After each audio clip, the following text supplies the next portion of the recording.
Bismillahirrahmanirrahim. Assalamualaikum warahmatullahi wabarakatuh.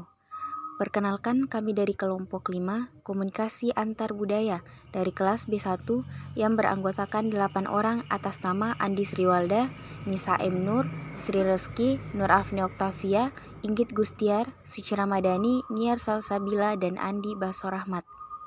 Materi yang akan kami presentasikan adalah model komunikasi antar budaya. Menurut Sereno dan Morteman atau Mulyana pada tahun 2007, suatu model komunikasi ialah deskripsi ideal mengenai apa yang dibutuhkan untuk terjadinya proses komunikasi, yang artinya proses komunikasi dilakukan dan dipahami sebagai proses penyampaian pesan yang melibatkan umpan balik dari komunikasi sebagai pihak yang menerima pesan kepada pesan-pesan atau informasi yang diberikan. Materi selanjutnya adalah komponen komunikasi antar budaya. Persepsi yaitu sebuah proses internal yang kita lakukan untuk memilih, mengevaluasikan, mengorganisasikan rangsangan dan lingkungan eksternal yang mengubah energi-energi fisik lingkungan. Adapun unsur-unsur persepsi antara lain yaitu yang pertama adalah sistem kepercayaan, yang kedua adalah nilai, yang ketiga adalah pandangan dunia, yang keempat adalah organisasi sosial, keluarga, sekolah, dan lain-lain.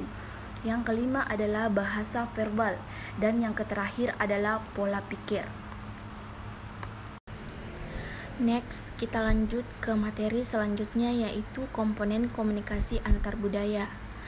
Proses nonverbal yang terdiri dari 3. Yang pertama yaitu perilaku nonverbal, yang mana dapat didefinisikan sebagai komunikasi yang dilakukan dengan cara lain daripada kata-kata.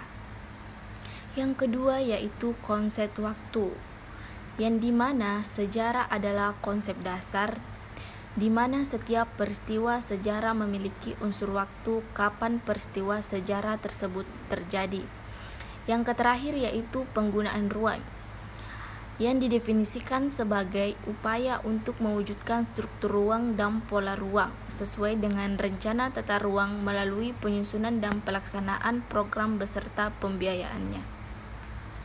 Model dalam komunikasi antar budaya menurut William Begody Kunz dan Yong Kyun, yaitu komunikasi antara orang-orang yang berasal dari budaya berlainan atau komunikasi dengan orang asing.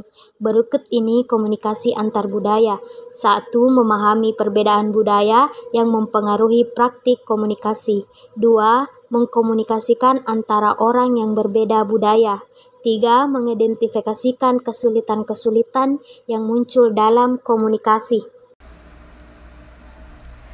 Yang terakhir yaitu membahas tentang 4 filter konseptual yang mempengaruhi kita dalam berkomunikasi. 1. Faktor budaya, di mana faktor budaya meliputi faktor yang menjalankan kemiripan dan perbedaan budaya. Yang kedua, faktor sosial budaya mempengaruhi proses penataan sosial. Yang ketiga, faktor psikobudaya mempengaruhi proses penataan pribadi. Dan yang terakhir, faktor lingkungan yang dapat mempengaruhi persepsi kita akan lingkungan. Demikianlah persentase dari kelompok kami dengan judul Model Komunikasi Antar Budaya. Lebih dan kurangnya mohon dimaafkan. Assalamualaikum warahmatullahi wabarakatuh.